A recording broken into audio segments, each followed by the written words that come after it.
Ngayon, mga kababayan, may palipad, no, ginaganahan ako lalo pag may super chat. So ngayon, mga kababayan, eto na nga. Ang nakarating sa atin, no, chismis, wag paniwalaan ha, paalala lang. Ma'am Susan Vergara, hello po. Chismis po ito, wag paniwalaan. Mga kababayan, according sa aking chismis na nakarating sa akin mula sa puting ahas ni Maharlika, sa bubwit ni Dio Macalma, sa Tweety Bird ni Montulpo at ni Jesus Palsis, at sa mga chismoso at chismusa nating mga kabarangay, nakarating sa atin mga kababayan na pinagplanuhan na nga daw ni Inday Lustay na mag-resign. Kung naalala ninyo mga kababayan, sinadya daw po talaga nila na hindi sumagot dito sa trial sa House of Representatives. Sinadya nila mga kababayan. Ganito po ang nangyari. Kaya po hindi sila nagpagod na sumagot. Kaya po hindi sila nagpagod or mag-effort mga kababayan na sagutin itong mga complaint laban sa kanila.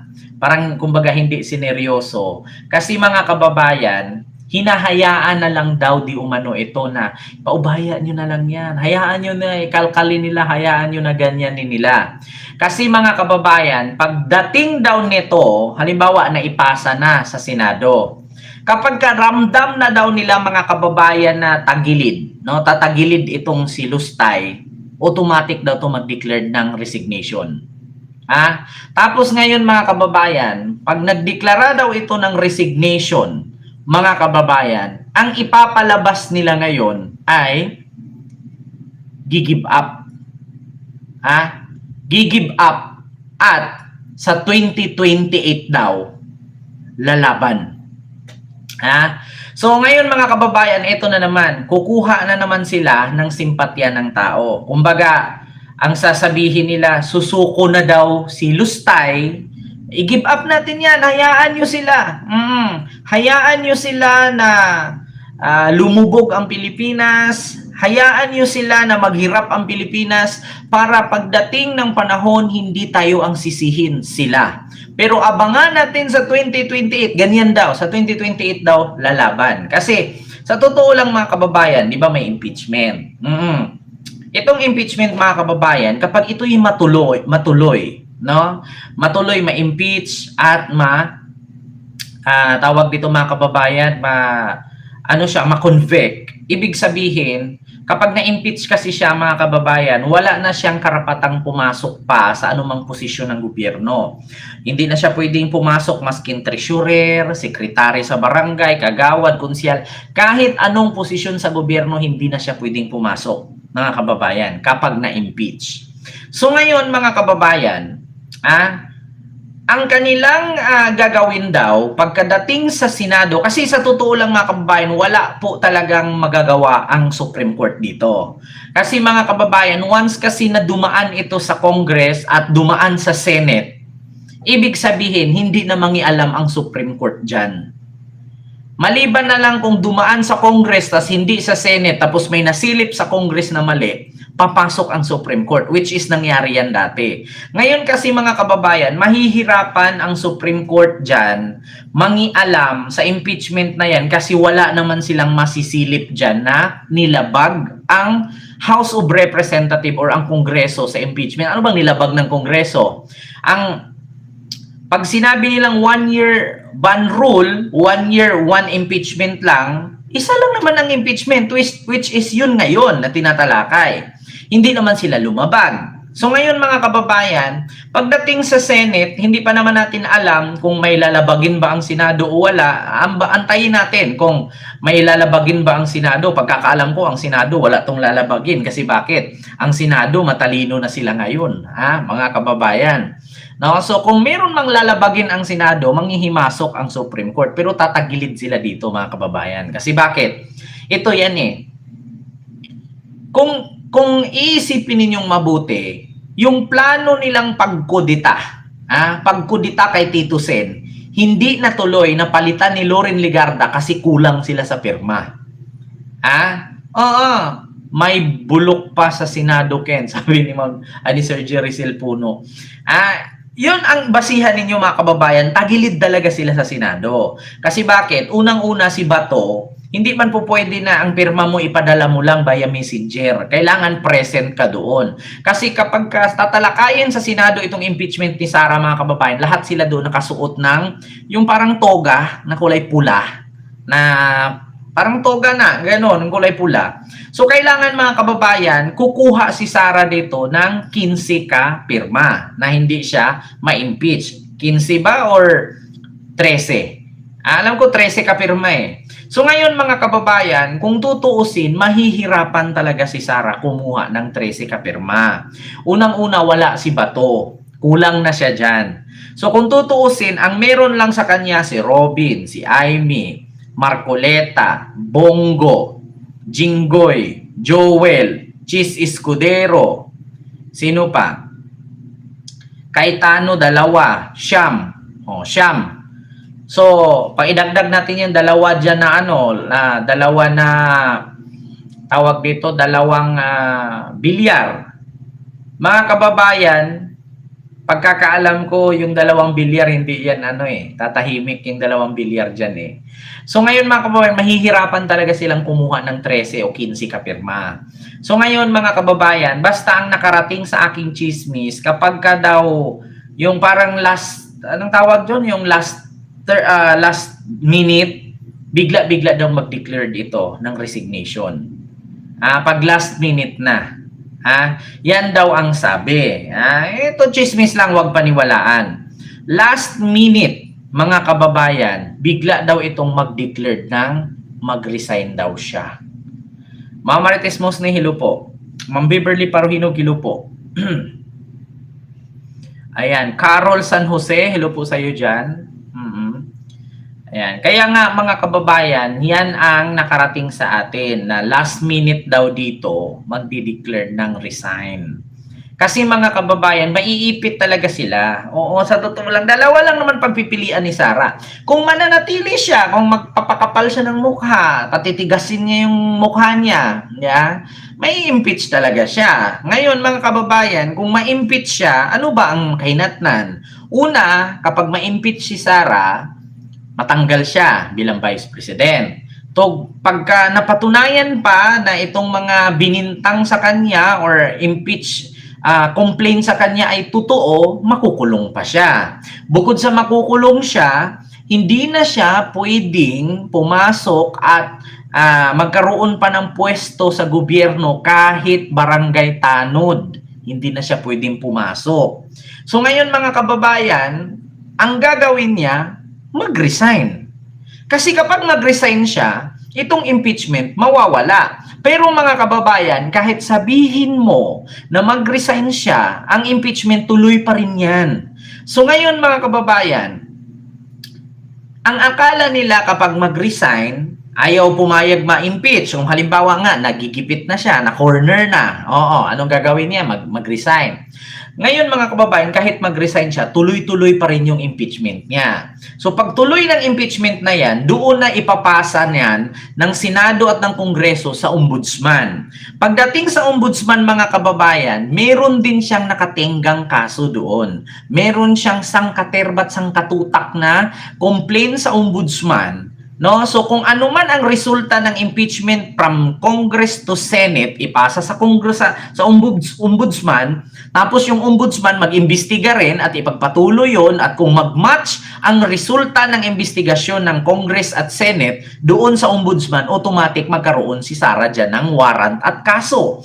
So ang Ombudsman po mga kababayan, meron po silang contempt power. So ibig sabihin ng contempt power, automatic pag napatunayan doon sa investigasyon na nag-match ang investigasyon ng Senate at Congress doon sa Ombudsman, automatic si Sara ipaaresto ng NBI yan. NBI, CIDG at ganyan. So kahit mag-resign man siya ngayon para maligtas dyan sa impeachment, wala po mga kababayan, makukulong pa rin siya.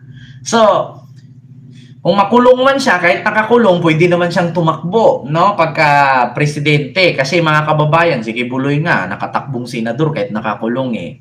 'Di ba? So ngayon mga kababayan, wala talaga siyang takas.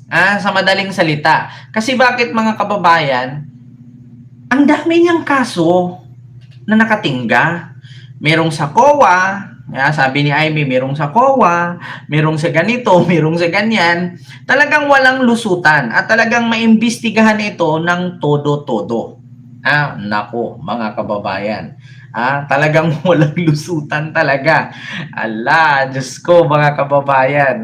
Yun ang nakarating sa akin na may plano daw si Lustay na last minute, no, kapag karamdam na daw na nagigipit na, nako-corner na, biglang mag-resign para daw makatakbo pa sa 2028. Kasi actually mga kababayan, kahit mag-resign siya, tuloy pa rin itong impeachment niya. Ngayon, kung ano man ang resulta ng impeachment sa Congress at sa Senate, no, ipapasa yan ngayon ng Senate doon sa Ombudsman. Pagdating sa Ombudsman, kung ano man ang findings ng Senate at Congress sa impeachment, at same din sa findings ng Ombudsman, yung magtugma yung findings nila, pwede nang magpa-aresto ang Ombudsman kay Sara kasi merong contempt power ang Ombudsman. So either utusan nila ang PNP, CIDJ, NBI, or Armed Forces of the Philippines. Depende na dyan sa mga anong ahensya ang utusan nila para magdampot kay Sara. So, yun ang nakarating sa akin, mga kababayan. So, ang sasabihin nila, paano mo nasabi yan? Antayin natin, Antayin natin, mga kababayan. Ako, sabi ko nga sa inyo, huwag yung paniwalaan, chismis lang ito. Pero kapag ka na-transmit na yan sa Senado, mga kababayan, itong impeachment, kasi pagkakaalam ko sa March 25 tapos na yan eh. So pagdating ng March 25, anong araw ba yung March 25? Mga kababayan. Anong araw ba yung March 25? Tignan nga natin, no? Basta wag lang siyang ma-shoot ng Sabado-Linggo yung March 25. So, ano ba ngayon? March 25. Ano yan eh? Lunes, Martes, Miyerkules.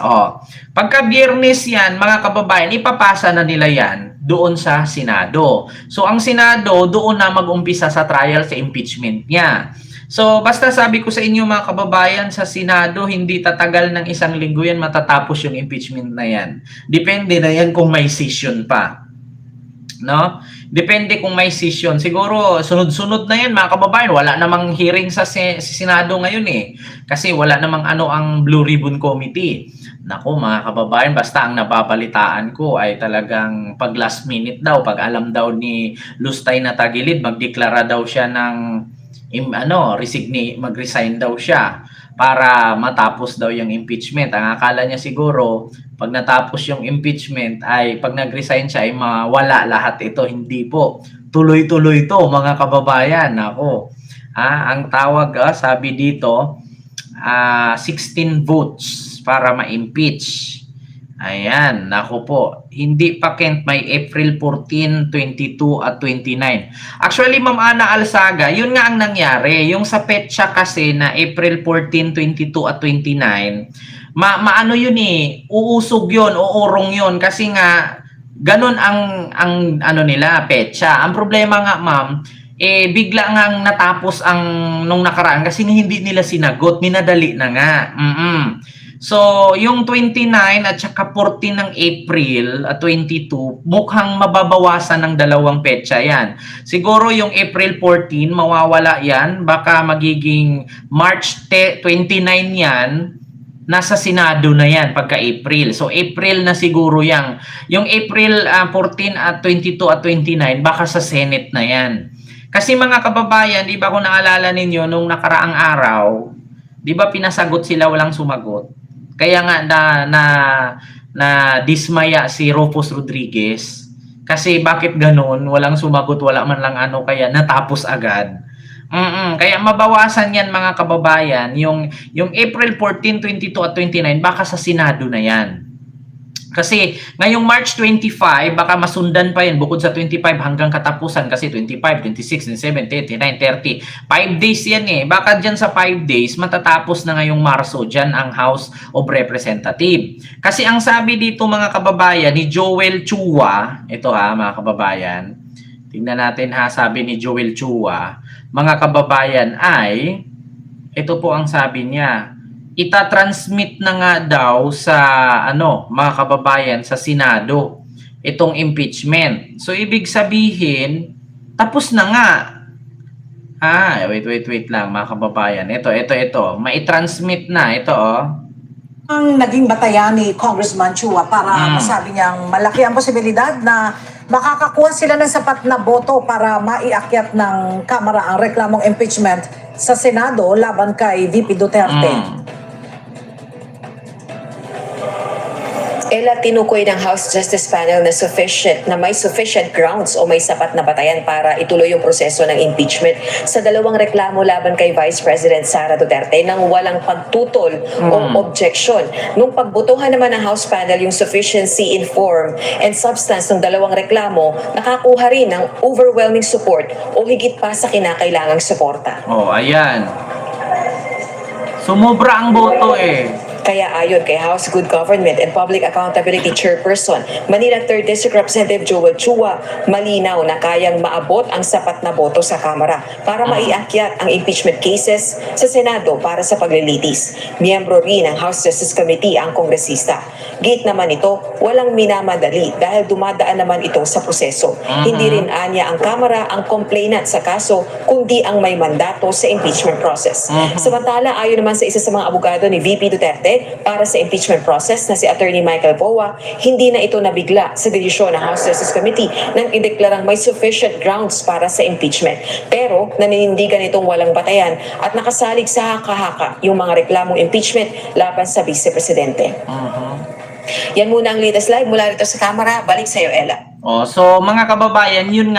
So matatapos na agad ito, naging madali kasi nga 'di ba binigyan sila ng 10 days. Tapos nag-present sila ng lawyer. Tapos nung pagdating sa lawyer, nung tinanong na sila, lalong-lalo na sabi nga ni Rufus Rodriguez, bakit parang ganun lang? Parang wala daw imik yung mga abogado. May sumagot man daw pero ang babaw daw ng sagot. So kumbaga parang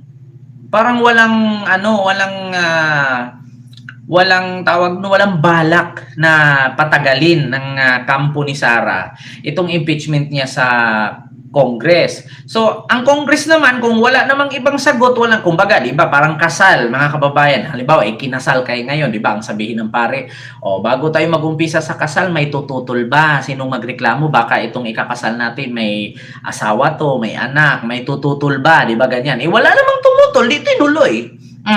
So ngayon mga kababayan, eto na nga. So walang tumutol, imbis na pag may tumutol kasi doon yung kanilang, halimbawa, binigyan sila ng 10 days. So sa 10 days na yun, magbigay sila ito, sagutin namin yung dalawang complaint na yan. Ito yung aming witness, ito yung aming sagot. So syempre habang sinasagot yan, nagka-count yung days. So tatagal. Wala naman silang sinagot doon sa dalawang complaint. So idiniretso na. So ngayon mga kababayan, eto na nga. Aabot pa kaya ito ng April 29 sa Congress or baka April 2nd week na sa Senate na ito?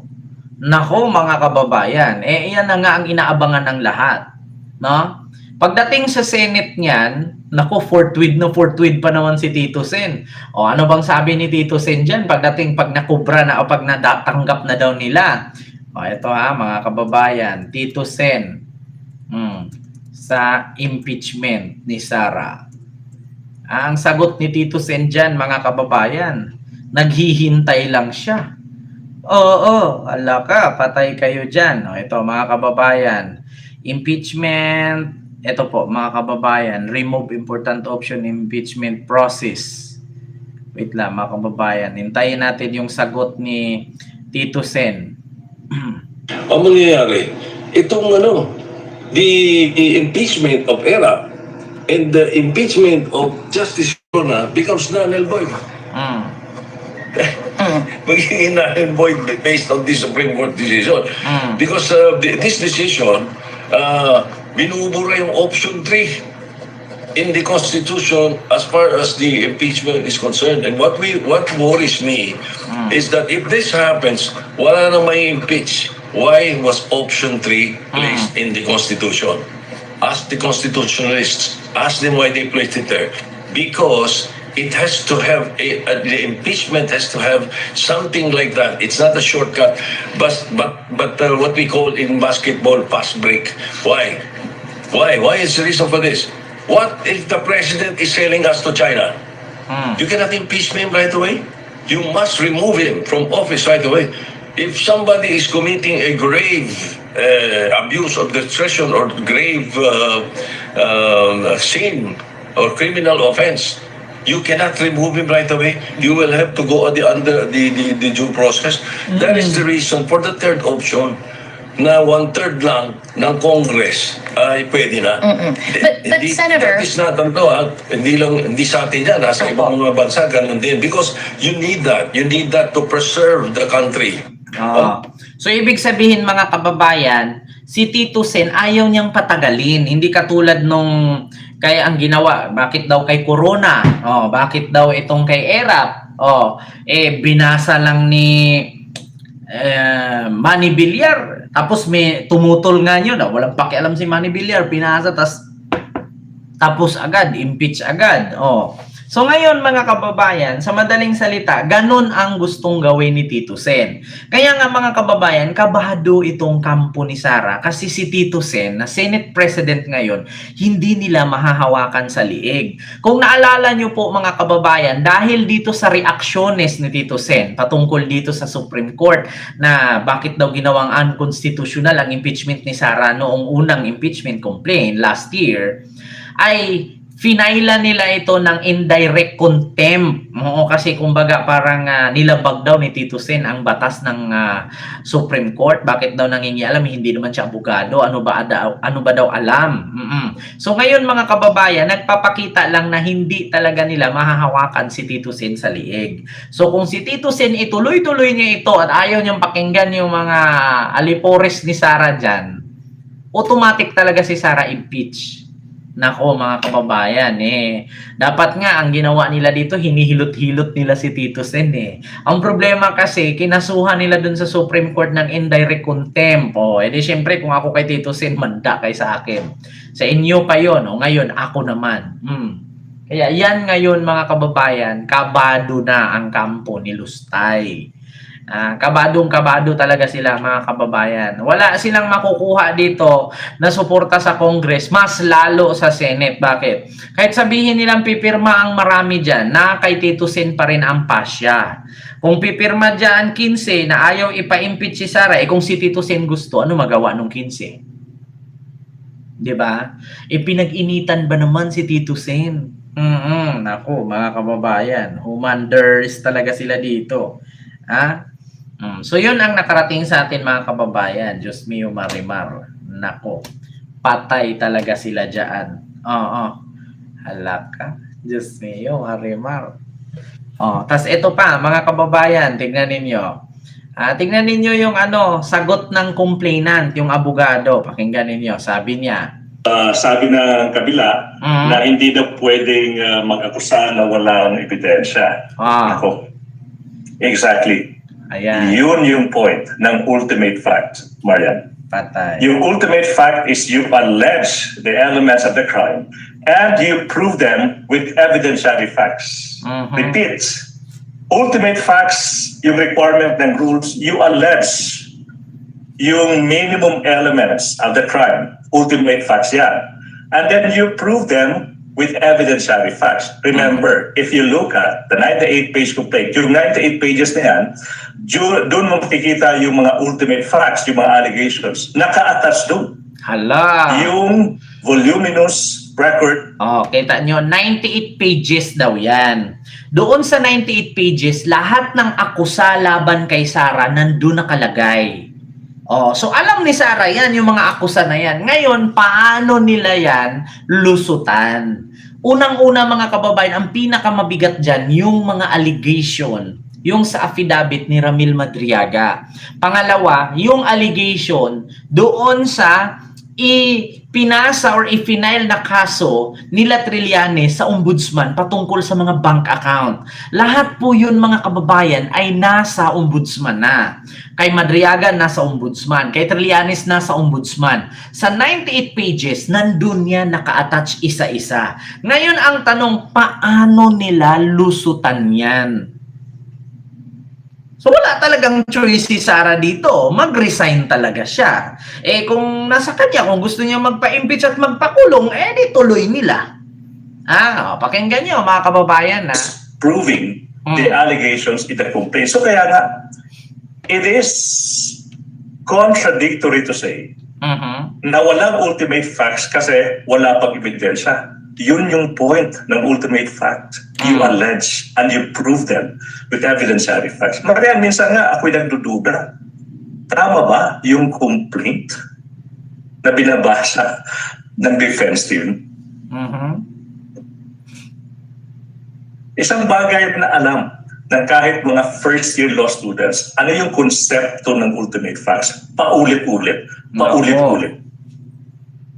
So, there is this fundamental confusion. There is this fundamental error on the part of the defense team on how they appreciate so basic concepts of ultimate facts.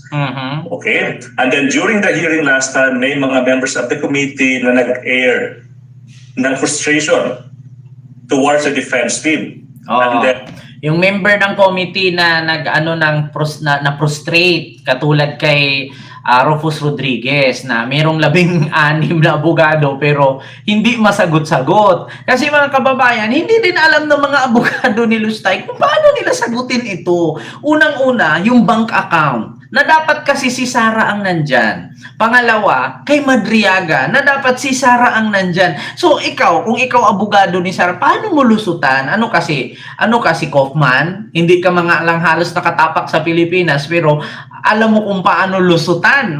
Gagawa ka na lang ng issue, galing pa sa chismis. O tignan mo, hindi nga nakalaya si Digong kasi bakit? Dapat kasi dito mga kababayan, kung meron mang sumagot dito, si Sara. Kasi una, katulad yan, bank account. Paano sagutin ng mga abogado ni Sara yan kung si Sara lang naman ang nakakaalam? Una, kung hindi totoo yung patungkol sa mga bank account na yan, di sana kinasuhan niya si Trillanes. Bakit hindi niya makasukasuhan? Kasi ganito po mga kababayan. Kapag kinasuhan po ni Sara si Trillanes, ilalahad-lahat ni Trillanes yan. Siyempre, makita sila ngayon sa hearing. Pag nag-hearing sila, sasabihin ni Trillanes, kung hindi to totoo, buksan mo account mo, magpirma ka ng waiver, kalkalin natin sa AMLAC. Mabibisto sila eh. Di ba, mga kababayan? Unang-una, kay Trillanes pa lang, dapat si Sara ang sumagot dyan. Kasi si Sara ang nakakaalam. Bank account niya yan eh. Alangan man abogado niya ang sasagot. Anong alam ng abogado niya sa bank account na yan? Kapag pasinungalingan ng abogado niya, hindi totoo yan. Walang bank account na ganyan. Paano kung may maipresent si Trillanes at galing mismo sa bangko? Paano kung ipapatawag ngayon yung mga bank manager at mga bank staff ng BPI sa may Julia Vargas, Pasig City, na sila mismo ang nag-process sa bangko na bank account na yan. Sila mismo ang magpatunay na may laman. Anong sasabihin ngayon? Kaya nakukorner talaga, mga kababayan, nakukorner talaga si Inday. Oo, dapat talaga si Inday ang sasagot dyan. Pangalawa, bukod dyan sa bank account, na kaya hindi sumagot yung mga abogado. Bakit? Si Inday lang talaga ang sasagot dyan. Pangalawa, bukod sa bank account, itong mga aligasyon ni Madriaga.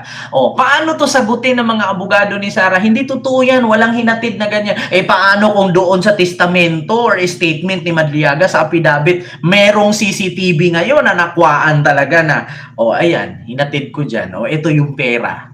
Ayan si ganito. Ito yung plate number niya. Paano ngayon? Hindi naman nila pwedeng sabihin, hindi totoo yan na walang hinatid sa parking lot ng ombudsman. Paano kung yung date na yun, 83 ngayon na, nandun sa ombudsman, may kopya nga ang parking lot, meron nga hinatid. Ayan si Ramil Madriaga. Di ngayon, patay ang abogado doon. Di sabihin ng abogado, anak ko, nagsisinungaling ka. Di nabisto ang abogado.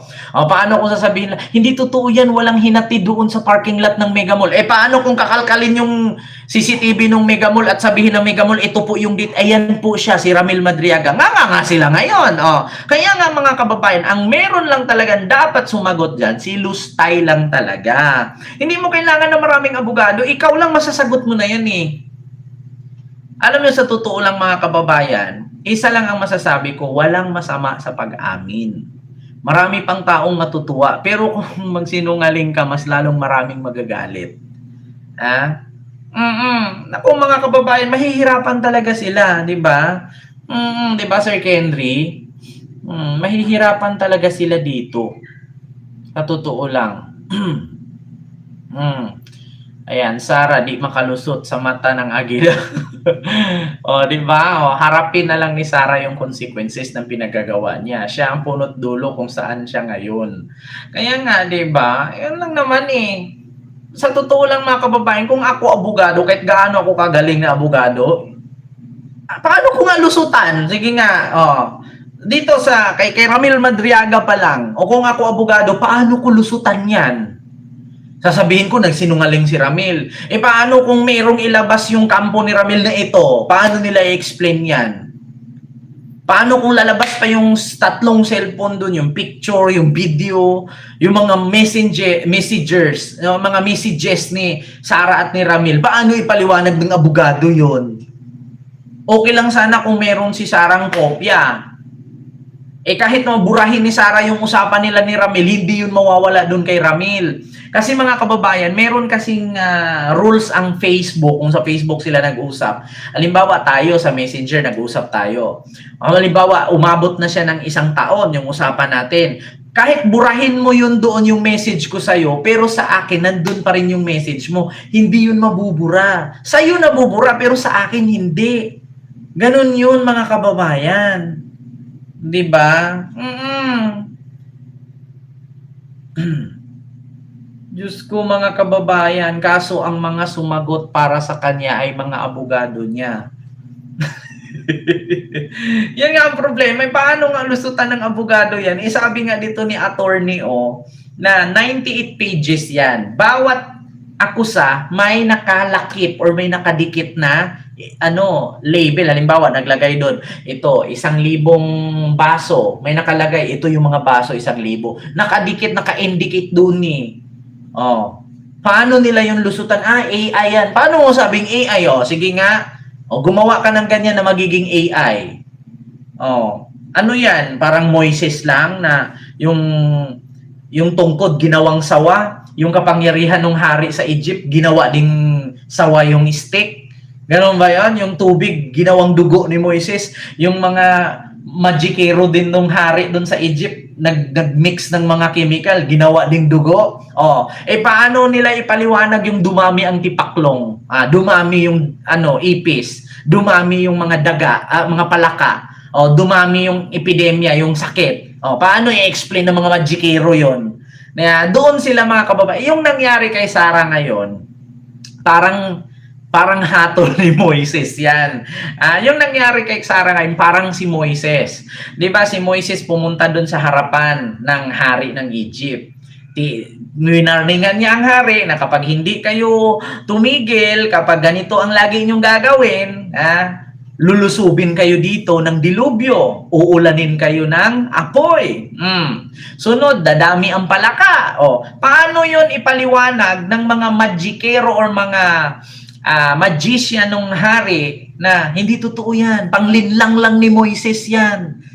Hindi totoo yung sinabi ni Trillanes, panglinlang lang yan, ito yung sagot namin. Hindi totoo yung sinabi ni Madriaga, ito yung sagot namin, panglinlang lang yan. Tignan nyo kay Moises, yung tungkod kahoy, ginawang sawa. Tapos gumawa ding sawa yung magician, kinain naman ng ahas ni Moises. Kasi hindi kay Moises malaking sawa, yung tungkod naging sawa. Yung magician ginawa 2 ahas. Hindi nagmamatch, kinain pa kasi maliit yung nagawa nila. Pero pagdating dun sa mga tipaklong, inubos yung kanilang mga pananim, yung nagkasakit at maraming namatay, pati yung anak ng hari ng Egypt namatay. So doon na siya napaliwala na hindi kaya ng mahika ang kapangyarihan ng Diyos. Hindi kayang lusutan ng kasinungalingan ang katotohanan. Mananaig pa rin ang katotohanan at ang kabutihan laban sa kasamaan, 'di ba? Ang nangyari ngayon mga kababayan, hindi to Biblia ano lang kasi napanood ko yan sa movie yung about kay Moises. Itong trial ni Sara ngayon, ito yung Moises trial to Egypt. Ito yung the Prince of Egypt. Pero ngayon mga kababayan, itong kay Sara, the Queen of Confidential Funds. Yan yung title. mga kababayan, the trial of Confi. Ay, mga kababayan, ganun na. Kung merong nangyari sa Egypt itong patungkol kay Moises, may nangyari sa Pilipinas itong patungkol kay Sarah. Paano lusutan ng 16 niyang abogado itong napakabigat na ebidensya ni Trillanes at ni Madriaga? Hindi, naku mga kababayan, sabi ko sa inyo, kung sa Egypt, minagic ng magikero na ginaya ang sawa ni Moises, dito sa Pilipinas, hindi kayang magicin ng abogado ni Sarah ang ebidensya ni Trillanes. Hindi kayang magicin ng abogado ni Sarah ang mga affidavit ni Madriaga. Ngayon yun mga kababayan, the Exodus of Lustay. Ito yung title mga kababayan sa trial ngayon. Hindi to impeachment of Sara Duterte. The Exodus of Sara Duterte. Ganun talaga yon mga kababayan. The finance. Sa totoo yan mga kababayan, hindi kaya na malusutan mga kababayan. Hindi kayang lusutan talaga nila yan. Mabigat. Sabi nga ni Benny Abante, itong last na complaint namin, hindi to kayang lusutan, mabigat ito yung kakaiba. Kaya mga kababayan, maniwala kayo sa akin, hindi talaga nila kaya. Kung si Moises nakagawa na yung tungkod ginawang sawa, yung magician ng hari ng Egypt gumawa din ng ahas, pero yung tubig kayang magikin na gawing dugo yung tubig, kakulay doon sa tubig sa ilog Nile. Pero yung epidemya, yung namatay mga kabataan, mga nagkasakit, may mga bukol-bukol sa balat, hindi mai-explain ng magician. Yung dumami ang tipaklong na naubos ang kanilang mga pananim, hindi kayang i-explain ng magician. Pangalawa, mga kababayan, yung dumami ang palaka na napuno yung kanilang kaharian, hindi kayang i-explain ng magician. Paano siya mag-magic na mag-ulan ng palaka? Sige nga. Ganon yan mga kababayan. I-compare ko sa inyo based sa Biblia kung ano ang nangyari sa Moises era, ngayon ang mangyari kay Sarah. Hindi malulusutan ng kasamaan ang kabutihan. Mananaig pa rin talaga ang katotohanan sa kasinungalingan. Diba? So, yun po yun. Mga kababayan. Yun po yun, yung ating reaksyon sa mga oras na ito. So, walang ibang pagpipilian si Sarah, either mag-resign or magpakulong. Yan lang. Kung mag-resign siya, tuloy pa rin ang impeachment. May ombudsman pa rin, makukulong pa rin siya. Medyo matagal-tagal nga lang. Pero kung hayaan niya na ipagpatuloy itong impeachment at makalkal, magbago pa ang isipan ng mga DDS, kahit mga bobo yan, hindi naman mga bulag yan. Pag nakita nila doon na totoo talaga lahat ng sinabi ni Madriaga, totoo lahat ng sinabi ni Trillanes, game changer ang tawag dyan. Yung mga nagsisigaw-sigaw Duterte, baka ang sasabihin nila pag nakita nila, ay totoo talaga no, yung mga bank account. Gabi, kaya pala nakapagbayad ng 150 million a month kasi totoo nga. Siyempre, mapaisip-isip yung mga DDS ngayon, kahit bobo ako pero hindi naman ako bulag. Oo nga, totoo nga, kaya pala may pera sila. Siyempre, ang sasabihin ng tao, oo nga, kaya pala no, kaya nila magbayad ng 150 million a month kay Digong, kay Kopman, kasi meron nga naman. Tapos sasabihin nila dito kay Madriaga, ang sabi hindi daw kilala si Madriaga. Pero ito, yung utos, ito yung duffel bag, ito yung million, 35 million bawat deliver, meron pang 1 billion utos ni Digong, 'Di ba? Magkakalabasan yan mga kababayan. Magkakalabasan yan. Hindi nila kayang lusutan yan. Maliban na lang kung meron silang time machine, ikutin nila yung oras, ipahinto nila, tas linisin muna nila yung mga ginawa ni Ramil, tapos pindutin nila ulit, tapos pagdating natin dun sa time na yon, wala na. Sinong nakaimbento ng time machine? Diba? Baka sasabihin ni Sarah, sana panaginip lang to. Sana bangungot lang to eh. Sana panaginip lang to, hindi to nangyari eh. Alam niyo, sa totoo lang ngayon mga kababayan, si Sarah hindi na makakatulog yan.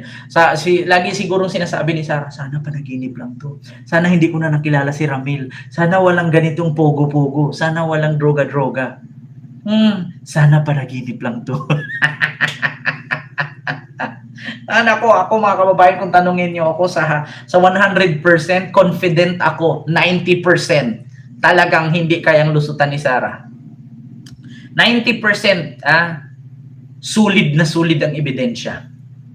Ako, bihira lang ako magsabi niyan. 90% naniniwala ako, hindi kaya ni Sarah ang lusutan yan. Di ba? So yun lang, mga kababayan. Maraming salamat po, no, sa inyong lahat.